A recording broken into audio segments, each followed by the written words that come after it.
Well, is the rest of that going to get? No, Mama, she's gonna take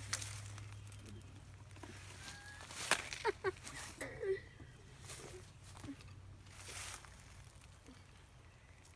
Where am I supposed to start? I don't know where you want me to start.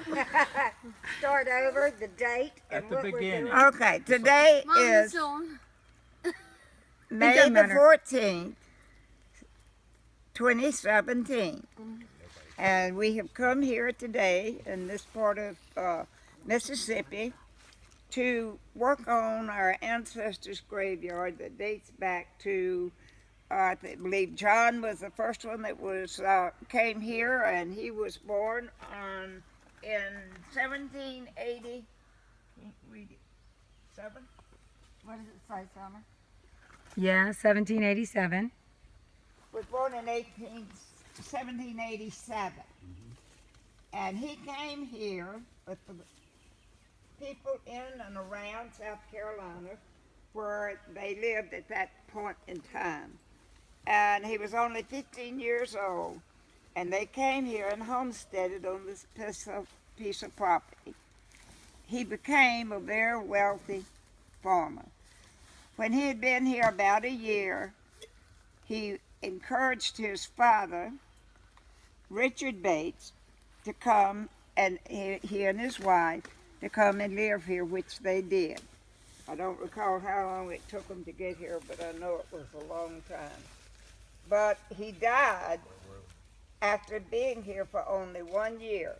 But his wife, Jane Bates, lived for many years after he died, but she never remarried again that we know anything about.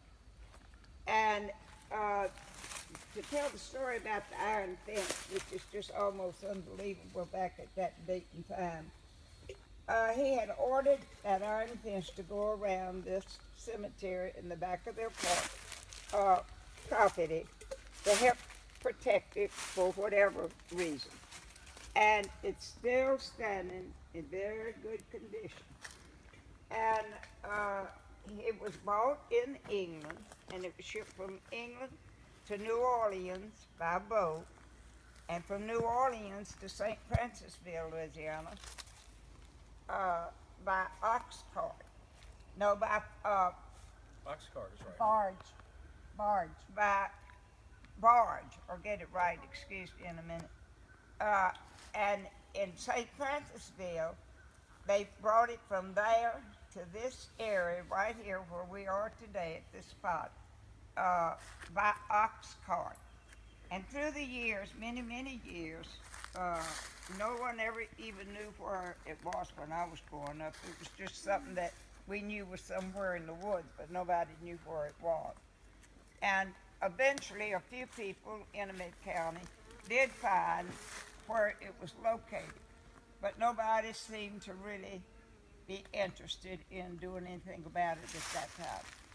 And when I moved to South Louisiana in 1964, in reading some of the genealogy on the Bateses, I thought, well, that's such a shame that nobody knows even where this graveyard is. And it sounds like such a beautiful piece of history that we have here that nobody seems to care about. So I talked to my family, and eventually we got together, and it took us 2 or 3 years to ever find it. And since that time, that's been about 10 years ago, More than. maybe 12 years ago. Yeah, because Don died We 12 years ago. decided to adopt this cemetery and come. We came for many years, every year, and then people got busy with the family and didn't come for 2 or 3 years at a time. Or sick. But today, it's been about 2 years since we were here, and it's still in good condition. And I want to say this, that I'm just so thankful for the gentleman that owns this property that did care in his heart enough about history to not let this just become dilapidated and torn down and dragged off. It's very much today as a picture shows was over 100 years ago. So that's my little story about this graveyard. And this may be my last trip. I'm 93. But it's a joy, and I'm happy about it. I'm glad I could come here today and share these memories. So I just might come back on my own someday and be buried right here with them. I think that might be a good idea. This is where I want my ashes. I've told my children I want some of my ashes here. They can do what they want with the rest.